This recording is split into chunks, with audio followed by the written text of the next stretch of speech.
പ്രേക്ഷകരെ നമുക്ക് നമ്മുടെ സെഗ്മെന്റുകൾ തുടങ്ങണ്ടേ. അപ്പം ആദ്യം ദൈവമേ കെതുരാമിലേക്ക് പോവുകയാണ്. കോഴിക്കോട് നഗരത്തിരക്കുകളിൽ നിന്നും മാറി പ്രകൃതി ഭംഗിയും ആത്മീയതയും ഒത്തുചേർന്ന ഒരിടമാണ് തുറയിൽക്കാവ് ഭഗവതി ക്ഷേത്രം. ഏകദേശം 2000 വർഷത്തോളം പഴക്കമുള്ള സ്വയംഭൂദേവി ചൈതന്യ പുണ്യ സങ്കേതമാണ് ഇവിടം. മഹാലക്ഷ്മിയും പാർവതിയും സരസ്വതിയുമാണ് ഇവിടുത്തെ പ്രധാന പ്രതിഷ്ഠകൾ. 10 ഏക്കറോളം വരുന്ന വനത്തിന്റെ നടുവിലായിട്ടാണ് ഈ ക്ഷേത്രം സ്ഥിതി ചെയ്യുന്നത്. കാണാം ദൈവമേ കെതുരാം.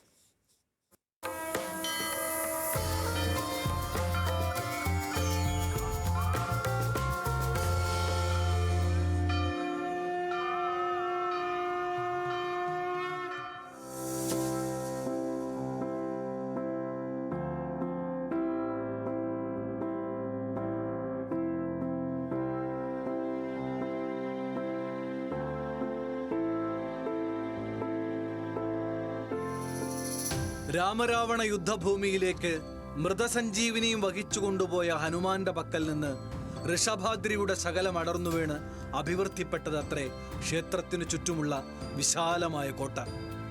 ഹനുമാൻ ചൈതന്യം ഇവിടെ കുടികൊള്ളുന്നുവെന്ന് ദൈവിക ചിന്തയിൽ കാണുകയും അതനുസരിച്ച് പ്രതിഷ്ഠ നടത്തി പൂജിച്ചു വരികയും ചെയ്യുന്നു.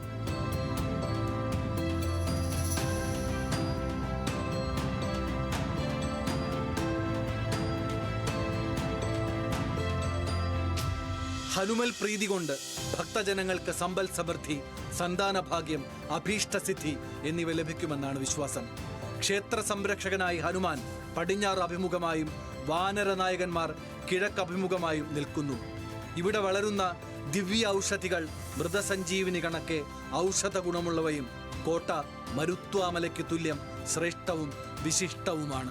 സ്ത്രീജനങ്ങൾ മഞ്ഞൾ കൊത്താൻ വേണ്ടിയിട്ടും ഇതിനൊക്കെ വന്നിരിക്കുന്ന സ്ത്രീകളാണ് ഇത് ആദ്യമായിട്ട് കണ്ടതെന്ന്, കൂവ നടാനൊക്കെ വേണ്ടിയിട്ട്.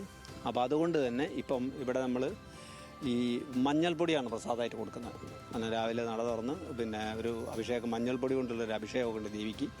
ആ മഞ്ഞൾപ്പൊടിയാണ് പ്രസാദമായിട്ട് കൊടുക്കുന്നത്. പിന്നെ ഈ കൂവ നടാനൊക്കെ വന്നതിൻ്റെ പേരിൽ ആ സമയത്താണ് കണ്ടതെന്നുള്ളതുകൊണ്ട് കൂവപ്പൊടീൻ്റെ പായസമാണ് ഏറ്റവും പ്രധാനം.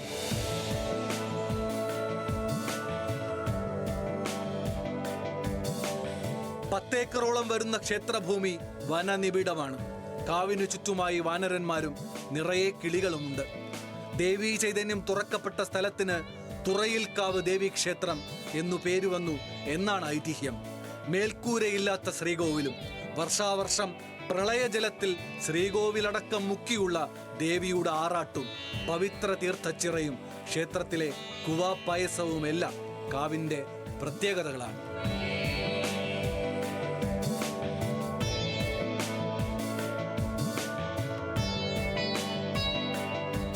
കാവിലെ പ്രകൃതി ഭംഗി ആസ്വദിക്കാനും ദേവിയെ തൊഴാനുമായി വിവിധ ജില്ലകളിൽ നിന്ന് നിരവധി ഭക്തരാണ് ക്ഷേത്രത്തിലെത്തുന്നത്.